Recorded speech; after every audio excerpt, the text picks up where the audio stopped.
oitavo ano! Tudo bem? Como que vocês estão? Ai, tô com saudade de vocês, né? Lá no plantão de dúvidas consegui ver Letícia, vi Giovana, vi Clara, a Nicole, né? Mas senti falta do restante. Então, sem dúvida, estão entendendo tudo. Cara, eu tenho certeza, porque vocês são muito inteligentes, eu sou muito maravilhosa, brincadeira. Então, galera, olha só, hoje a gente começa a unidade 2, né? Vamos falar do que é bom. Então, hoje a gente começa a unidade 2, que tem o título ali, Ventos, Ar em Movimento, tá? E assim como eu fiz com a unidade 1, eu vou dividir essa em duas partes. Parte 1 e parte 2, para a gente conseguir entender aí, né, melhor esse conteúdo, tá? Então, sim, vai ser muito tranquilo. Vai ser bem curtinho, não tem muitos slides. Então, hoje, eu vou falar com vocês sobre essa questão do que é o vento, como os ventos se formam, tá? E na próxima aula, a gente vai falar sobre os tipos de ventos, tá bom? E os instrumentos que são utilizados aí para medição do vento, tá? Então, tranquilinho, de boa. Vamos começar? Então, vamos lá. Então, gente, vamos falar um pouquinho sobre o vento. O vento, primeiro, é uma coisa muito boa, dependendo da sua intensidade, né? Vamos ver. O vento é bom quando tá muito calor e bate aquele ventinho gostoso, né? Ou quando a gente tá, sei lá, viajando e sente ali o ventinho, né? Aquela brisa ali, né? Quando a gente tá no carro, no ônibus, né? Passeando. Mas ele pode ser ruim também, quando tem aquela ventania e destrói tudo. Ou quando tá muito frio e bate aquele vento mais frio ainda. Mas o que é vento, gente? A gente fala tanto de vento, né? Tem diferença, brisa, ventania, furacão. O vento nada mais é, eu poderia resumir o vento, né? Conceito de vento em ar em movimento. Ou, né? Eu sempre pesquiso aqui outras coisas, né? Para complementar o nosso conteúdo, né? O vento ele pode ser o fluxo natural do ar, que ele se movimenta de uma maneira horizontal, tá? Isso é paralelo ali à superfície do planeta, tá? Esse vento ele é capaz de fazer várias coisas, né? Movimentar nuvens, movimentar partículas aí de ar, objetos, massas de ar. Então, o vento ele pode movimentar, né? É o ar que se movimenta, ok?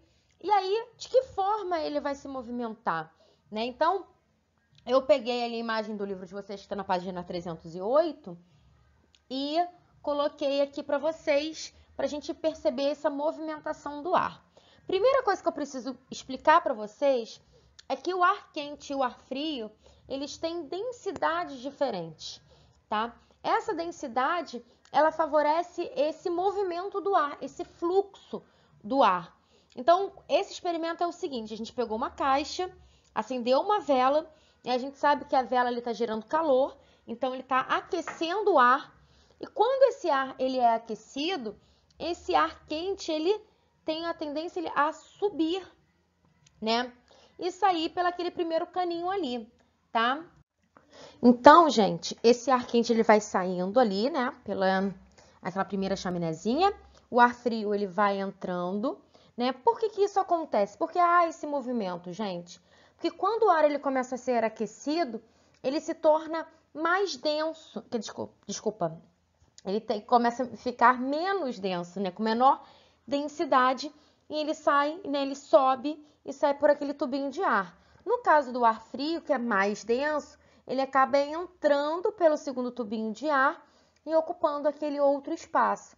Obviamente que por conta da vela acesa, ele também vai se aquecendo, vai subindo, o ar, né, frio mais denso desce e aí ocorre a movimentação aí desse ar. Então, vocês conseguem perceber, né, que duas coisas estão interligadas, né? A questão da temperatura, né, do ar, então quando ele está mais frio ou mais quente, e a densidade do ar, né? Então, o ar, ele menos denso, ele vai subir, no caso do ar quente, e o mais denso, o ar frio, ele fica embaixo, tá bom? Então, esse é o movimento do ar. E aí, como os ventos vão se formar? Literalmente a partir disso, tá? a gente chama esse processo aí de correntes de convecção, né? As correntes de convecção é essa movimentação, tá, das camadas de ar de acordo com as diferenças de pressão e temperatura, tá? Então, obviamente, né, aqui próximo à superfície, na crosta terrestre, né, a superfície aqui do planeta, a gente tem um ar, né, uma pressão atmosférica muito maior, né? E conforme a gente vai subindo, essa pressão vai diminuindo, né? O ar, né, ele também vai sofrer essa variação no caso da temperatura, né? Também relacionada à temperatura. Então, gente, como eu estava dizendo, né, a gente tem essas variações de temperatura e pressão, tá? Lá no livro de vocês, na página 311, vocês poderiam marcar para mim, por favor, segundo parágrafo, tá? Que diz o seguinte: o ar quente se expande e torna-se menos denso, deslocando-se para as camadas superiores da atmosfera. À medida que ele sobe, forma-se no local uma zona de baixa pressão. O ar mais frio é consequentemente mais denso, que está acima, em regiões com pressões atmosféricas maior do que na área formada, que a gente tinha citado. Desce e ocupa o lugar onde estava o ar quente, empurrando esse ar menos denso e mais leve para cima. Essa movimentação podem continuar marcando, tá? Essa movimentação em que o ar frio, presente em regiões de alta pressão, deslocam-se para regiões de baixa pressão, é o que forma as correntes de convecção, tá? Então, esse processo aí que gera esse movimento do ar, que a gente chama de vento, beleza?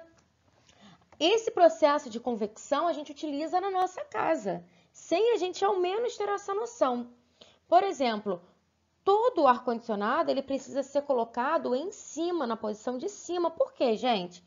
Se o ar mais quente ele fica embaixo e o ar mais frio ele desce, tá? Então ele vai esfriar muito mais rápido a parte de baixo, ou seja, o lugar que a gente fica, porque tem esse movimento de convecção. E os aquecedores eles precisam ser colocados na parte de baixo, exatamente pelo mesmo processo, porque ele vai conseguir aquecer muito mais rápido e melhor, tá? Aqui é onde a gente tá, né? Na parte de baixo e vai ficar mais frio ali na parte de cima. E é por isso que eu botei um slide só falando sobre isso. Por que o aparelho de ar-condicionado fica no alto, minha gente? Pelo mesmo processo. Resposta simples.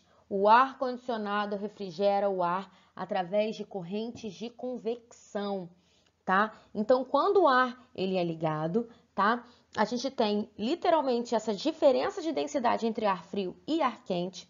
O ar quente menos denso, ele sobe, em contrapartida o ar mais frio, né, mais denso desce. E aí a gente tem aí, né, uma refrigeração, né, muito melhor, né, do quarto, da sala, enfim. Esse processo, galera, acontece também, tá, nos aparelhos nas geladeiras, né? Por isso que o refrigerador ele fica em cima e a parte geladeira, né, ele fica embaixo. Por quê? Se o ar mais quente ele sobe e o ar mais frio ali do congelador desce, por isso que a gente tem aquela conexão do congelador com a parte da geladeira, do refrigerador, tá? Também é processo de corrente de convecção. Deu para entender? Tranquilo, de boaça? Então, ó, acabou. Só isso. Muito legal. Semana que vem a gente vai falar sobre os, né, como eu já tinha dito para vocês, os tipos de vento, os aparelhos que são utilizados. Fechamos assim então a unidade 2 na semana que vem. E eu deixei uma dica para vocês que é um vídeo lá no YouTube que mostra também esse processo de corrente de convecção, só que lá na água, né?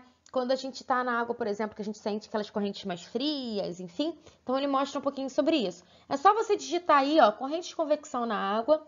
É um vídeo do Eloir de Carli, tá? Foi um vídeo postado há 5 anos atrás, mas é muito fácil achar, só digitar assim. No YouTube vocês conseguem ver. Tá bom, gente? Ó, um beijão pra vocês, espero que vocês tenham gostado e até semana que vem.